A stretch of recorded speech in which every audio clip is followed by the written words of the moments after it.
බුද්ධ්‍යංශයේ තොරතුරු අනුව යම්කිසි අවස්ථාවකදී කාවඩි තහනම් කර ගැනීමට නොතින් ඒ සඳහා අපිට අනුගත වෙන්න වෙනවා. මොකද ජනතාවගේ ඉල්ලීම් තියෙනවා අදද උදෑසන කාවඩි රැස්වීම අපි තිව්වා කාවඩි සංගම් එක්ක.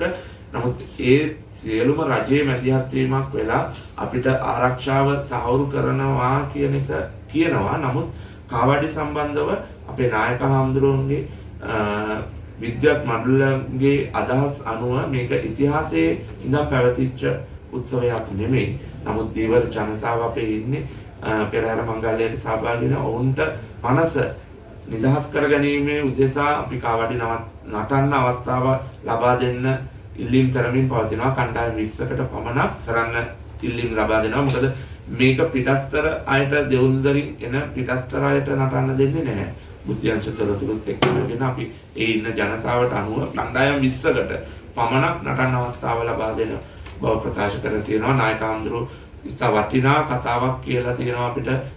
සියලු දෙනා මත්පැන් වලින් තොර වෙලා පේ වෙලා පෙරහැරේ නටනමින් කාර්මිකයෝ ඉල්ලා සිටිනවා.